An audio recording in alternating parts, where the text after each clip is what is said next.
Selamat siang pemirsa, saya Irwan Saragih kembali hadir menemani Anda dalam Sumut hari ini siang. Siang ini kami telah merangkum sejumlah informasi terkini di antaranya. Kios grosir makanan di Tanjung Balai terbakar. Suasana perayaan Imlek di Medan sepi. Ahyar Nasution resmi dilantik menjadi wali kota Medan. Selain cuplikan berita tadi, kami juga akan menghadirkan beragam informasi lainnya. Pemirsa, kita jelang Sumut hari ini siang, selengkapnya.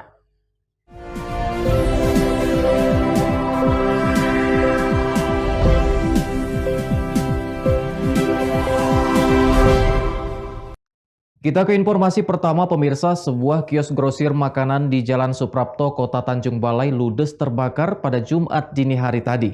Api baru bisa dipadamkan setelah 2 jam kemudian dan kerugian diperkirakan mencapai jutaan rupiah. Api terus berkobar dengan besar dari sebuah kios grosir makanan di Jalan Suprapto, Kota Tanjung Balai, Jumat dini hari. Banyaknya bahan mudah terbakar dari dalam kios membuat api mengepul di dalam kios.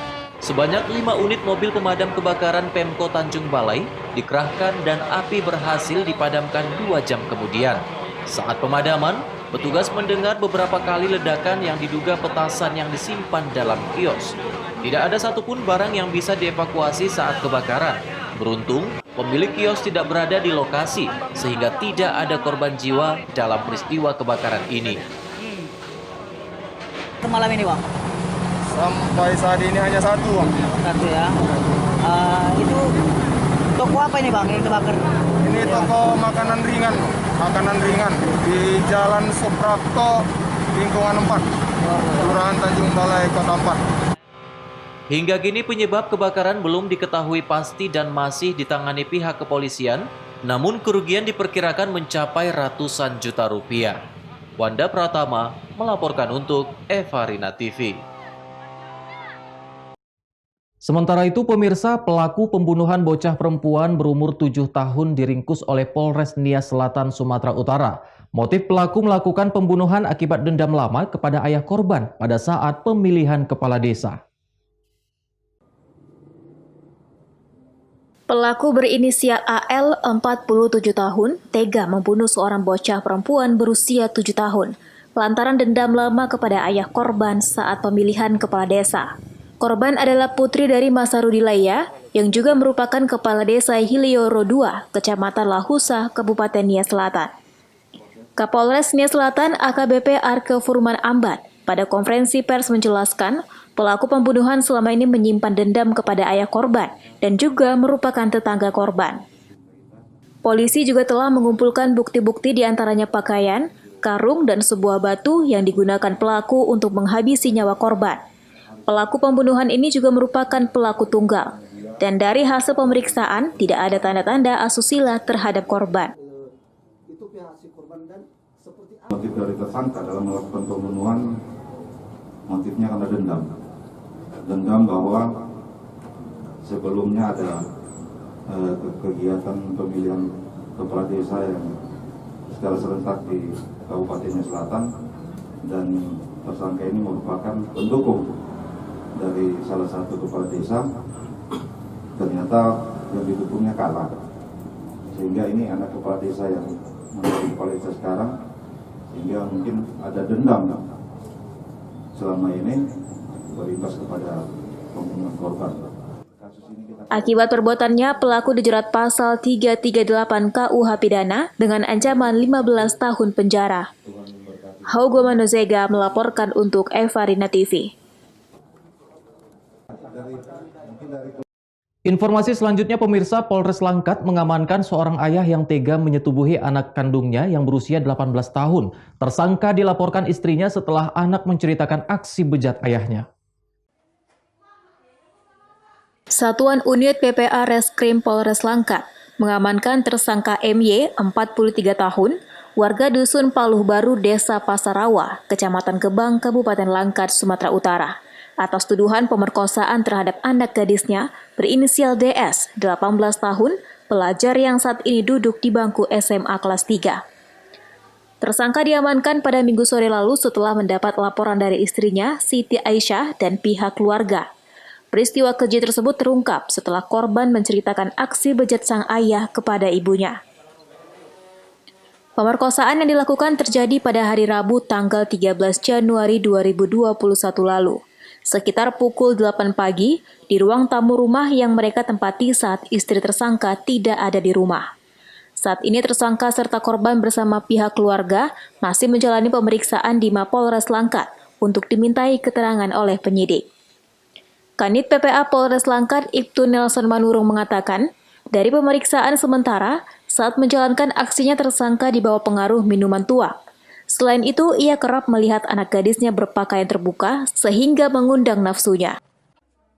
Dari tempat kediaman si tersangka ini, yaitu warga yang sudah curiga atau pengakuan dari istrinya, kemudian diamankan, kemudian dibawa ke Polsek Gebang, dan pada hari Minggu semalam diserahkan ke Polres Langkat untuk proses hukum selanjutnya.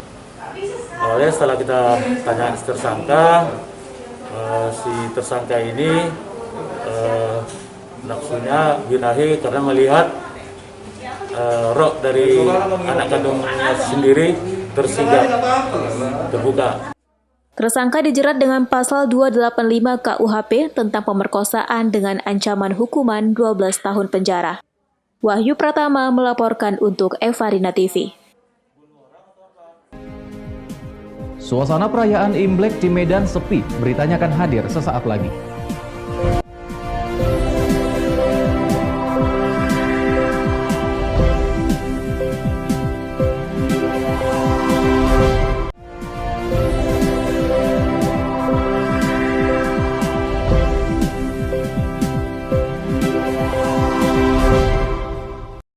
Terima kasih Anda masih bersama kami pemirsa. Salah satu vihara tertua di Kota Medan, Sumatera Utara pada Kamis malam hingga Jumat dini hari tidak menggelar kegiatan pesta kembang api dan pertunjukan barongsai karena mematuhi protokol kesehatan COVID-19.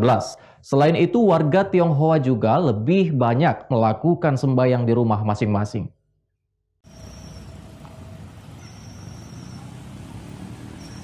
Beginilah suasana di salah satu vihara tertua di Kota Medan yang terletak di kawasan Jalan Sunggal Medan. Perayaan malam Imlek ke-2572 terlihat sepi dibanding dengan tahun sebelumnya. Di depan pagar dan dinding vihara ditempelkan pengumuman bahwa vihara Pakti Huco tidak menggelar kegiatan pesta kembang api dan pertunjukan barongsai seperti tahun sebelumnya. Hal tersebut imbauan pemerintah untuk tidak menimbulkan kerumunan di masa pandemi COVID-19. Vihara Pakti Huco tetap dibuka untuk warga Tionghoa yang ingin beribadah dengan membatasi jumlah umat dan menerapkan protokol kesehatan, yakni mengukur suhu tubuh, mencuci tangan dengan hand sanitizer yang sudah disediakan, menggunakan masker, menjaga jarak, dan tidak berlama-lama di vihara. Menurut pengurus vihara, Imlek tahun 2572 adalah tahun kerbau emas yang dipercaya dapat menyelesaikan segala masalah. Sehingga tahun ini diharapkan Indonesia dapat terbebas dari virus COVID-19 dan perekonomian kembali pulih. Tahun ini semua kita tiadakan karena dalam masa pandemi COVID-19. Jadi kita tidak ada mengadakan pesta kembang api maupun barongsai. Seperti tahun biasanya apa Pak kegiatan yang dimeriah di sini Pak? Ya, kita biasa meriahkan pesta kembang api yang mencapai 2 jam dan pesta barongsai. Tahun ini tahun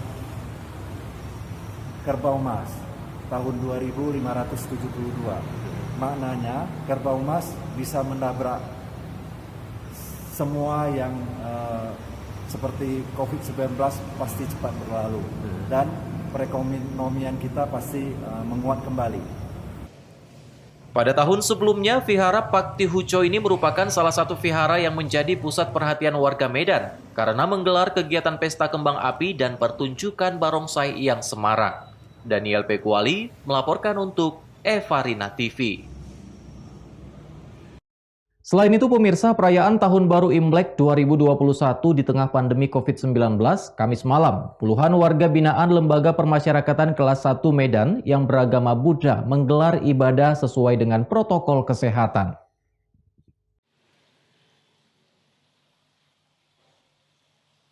Berbeda dari tahun sebelumnya, sejumlah warga binaan beragama Buddha yang akan melakukan ibadah Tahun Baru Imlek di Lapas Kelas 1 Medan harus mengikuti protokol kesehatan seperti yang dianjurkan pemerintah. Selain membatasi jumlah warga binaan yang akan melakukan ibadah, sebelum memasuki vihara, warga binaan harus terlebih dahulu mencuci tangan serta memakai masker. Sementara itu, jika tahun sebelumnya keluarga dari warga binaan diizinkan untuk melakukan ibadah bersama di vihara Lapas Kelas 1 Medan, untuk tahun ini, warga binaan hanya melakukan ibadah sendiri tanpa dihadiri oleh keluarga. Namun kegiatan ibadah Tahun Baru Imlek ini sendiri tetap dilakukan secara khusus oleh warga binaan, walaupun dalam keterbatasan di tengah pandemi COVID-19. Kepala Lembaga Pemasyarakatan Kelas 1 Medan, RWD Supriyatno mengatakan, meskipun dalam keadaan pandemi COVID-19, pihaknya tetap mengizinkan warga binaan yang beragama Buddha untuk melakukan ibadah. Kita kan tahu sendiri bahwa saat ini pandemi COVID-19 belum habis, sehingga untuk menjaga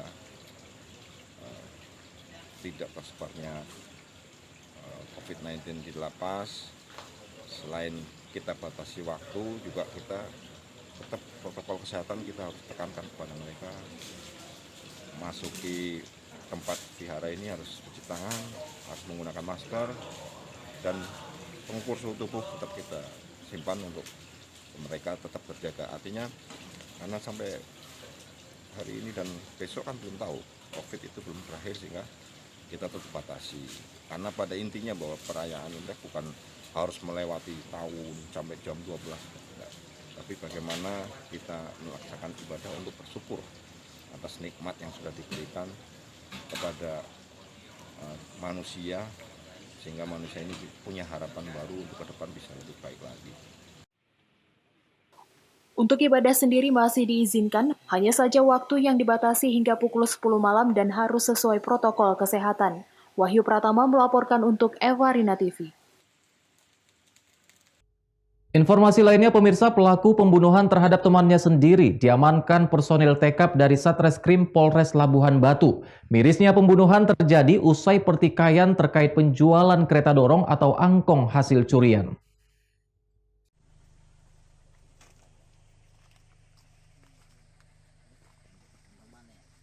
Seorang tersangka pelaku pembunuhan SM warga Sebrombang Panai Hilir menyerahkan diri ke polsek terdekat yang takut ditembak petugas karena sempat masuk DPO kasus pembunuhan. Pelaku pun langsung digelandang petugas ke Polres Labuan Batu, Sumatera Utara. Pelaku yang sempat melarikan diri usai melakukan pembunuhan ini pun akhirnya menyerah dan pasrah kepada alat penegak hukum untuk mempertanggungjawabkan perbuatannya. Dari keterangan tersangka, dirinya nekat membunuh temannya karena merasa kesal dan tertipu oleh korban DS, di mana korban tak kunjung menjual kereta dorong atau angkong hasil curiannya.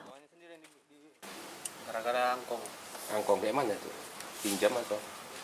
Mau dijual kan? Dijual. Itu punya siapa? Punya saya, Pak. Angkong kamu terus? Nah, di dagang dia sila aku jual. Itu angkong itu mau dijual. Jadi tiba-tiba dia mengundurkan diri. Sila aku menjualkannya. Biar 100 sama kau limpul sama aku. Tanya. Jadi siang dibawanya sampai malam. Jadi situlah timbul saya marah. Kurepet orang itu. Jadi tiba-tiba orang itu marah juga. Gak senang si Dedi ini. Pulang dia dibawanya martel sama gergaji. Saya berantem. Itulah saya ambil kayu, main kami, tumbuk kami situ. Patah-patah kayunya, itu keluarkan pisau. Itu pisau memang udah disediakan ya, atau memang udah? Bukan, memang udah ada sama angkong itu posisi. Oh, di situ. Karena itu diambil angkong itu di situ juga ngambil pisau. Itu angkong siapa sebenarnya? Angkong curian itu, Pak. Angkong maling. Angkong curian. Oh. Sementara AKP Parikesit selaku Kasat Reskrim Polres Labuan Batu menjelaskan, pihaknya telah menahan tersangka dan saat ini sedang melakukan pemeriksaan, di mana kasus pembunuhan diawali pertikaian yang berujung kematian terkait penjualan angkong curian. Ya, baik, jadi berdasarkan keterangan saksi-saksi yang telah kami periksa dan keterangan tersangka, jadi awal mulanya adalah si tersangka ini mencuri angkong atau gerobak dorong. Rencananya gerobak dorong ini akan dijual oleh mereka berdua, oleh tersangka dan korban. Kemudian angkong dititipkan kepada si korban untuk dijualkan dan hasilnya rencana akan dibagi mereka berdua. Hanya saja setelah sekian lama tidak ada kabar, si tersangka mendatangi korban. Di situ terjadi cekcok. Jadi terjadi bersetegang di situ, adu mulut, adu pukul. Kemudian si tersangka mengeluarkan pisau. Pisau ini pisau yang dicurinya juga diambil pada saat dia mencuri angkong atau gerobak dorong itu. Pada saat itulah terjadi penusukan terhadap korban yang mengakibatkan korban meninggal dunia. Atas perbuatannya, pelaku akan disangkakan dengan pasal 338 KUH Pidana tentang pembunuhan yang disengaja dengan ancaman hukuman maksimal 15 tahun penjara. Ucok Sitorus melaporkan untuk Evarina TV. Sumut hari ini masih akan kembali dengan informasi menarik lainnya. Tetaplah bersama kami.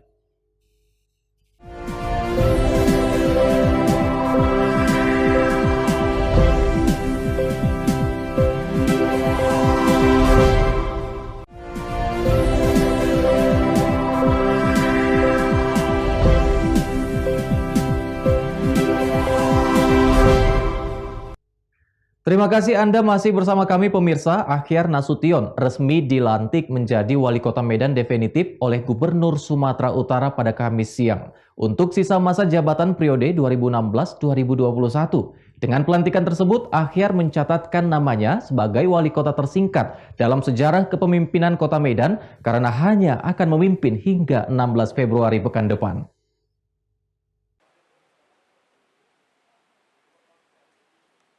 Prosesi pelantikan Akhyar Nasution menjadi Wali Kota Medan dilangsungkan di Aula Tengku Rizal Nurdin, rumah dinas Gubernur Sumatera Utara pada Kamis siang kemarin. Dirinya dilantik oleh Gubernur Edi Rahmayadi.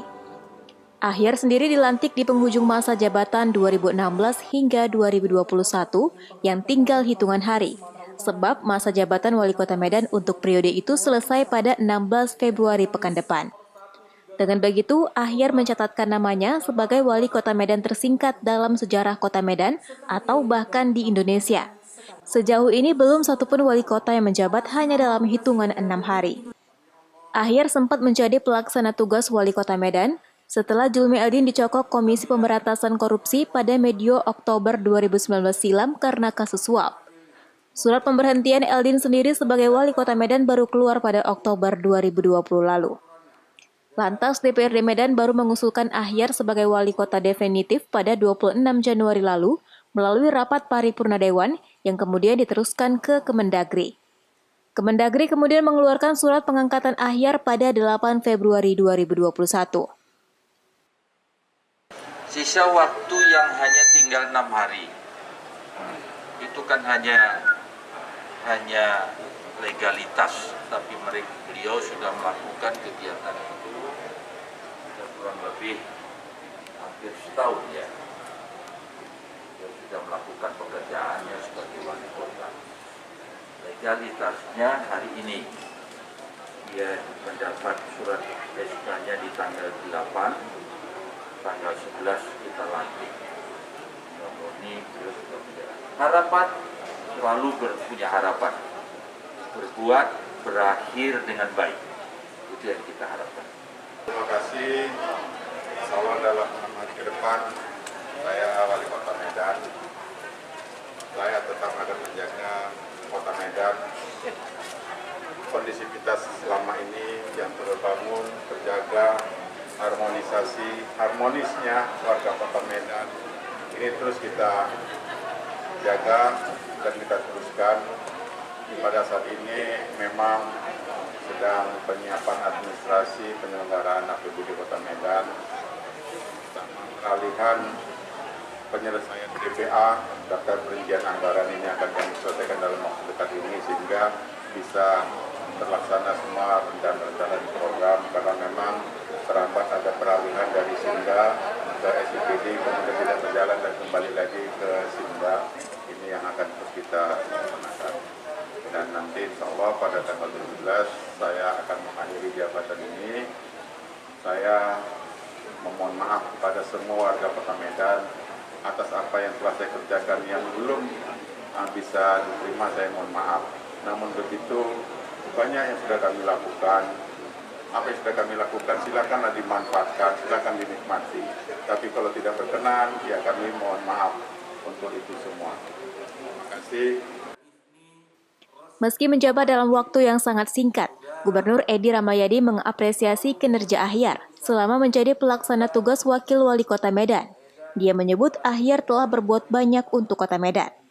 Ahyar sendiri sebelumnya juga bertarung di Pilkada Medan 2020 berpasangan dengan Salman Al-Farisi. Namun pasangan ini kalah suara dari pasangan Bobi Nasution dan Aulia Rahman. Meski menjadi wali kota Medan dengan masa jabatan tersingkat, Ahyar mengaku realitas untuk program yang dijalankannya. Daniel Pekuwali melaporkan untuk Evarina TV. Informasi berikutnya pemirsa, Hinca Panjaitan yang merupakan anggota DPR RI Komisi 3 dari fraksi Demokrat membuka potensi lapangan kerja baru bagi kaum ibu di Kecamatan Pematang Bandar, Kabupaten Simalungun, Sumatera Utara dengan cara melatih pembuatan kue basah dan kue kering.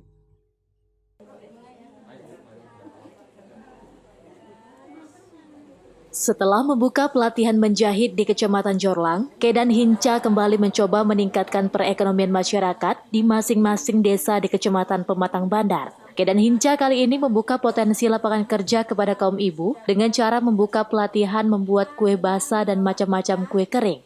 Sebagai awal pembentukan pelatihan, Kedan Hinca menggelar acara sosialisasi di salah satu rumah peserta pelatihan di Desa Wonorejo, Kerasaan, Kecamatan Pematang Bandar, Simalungun. Dalam kegiatan ini dilakukan pemotongan nasi tumpeng oleh Hinca Panjaitan sebagai tradisi untuk meminta doa restu agar nantinya bisa berjalan sesuai yang diharapkan untuk membuka lapangan pekerjaan baru dan peningkatan perekonomian masyarakat desa. Mariani selaku ketua tim pelatihan mengaku berterima kasih kepada Hinca Panjaitan yang mau membantu masyarakat untuk membuka potensi lapangan kerja baru khususnya kepada kaum ibu. Dengan adanya kegiatan ini, para kaum ibu yang selama ini hanya menjadi ibu rumah tangga semoga bisa membantu perekonomian keluarga. Kedatangan Pak Hinca kemarin, Pak Hinca yang pertama silaturahmi dengan penduduk masyarakat Wonorejo untuk membuka lapangan kerja bagi ibu-ibu yang tidak ada mendapat penghasilan. Yang pertama membuat bolu, yang kedua merancit emping. Jadi dengan program Pak Hinca sendiri seperti apa respon ibu-ibu di sini, Bu? Sangat senang. Senang ya? Iya. Tadi yang sudah diprogram kira-kira jenis-jenis apa aja yang kita laksanakan atau kita kerjakan ke depan, Bu?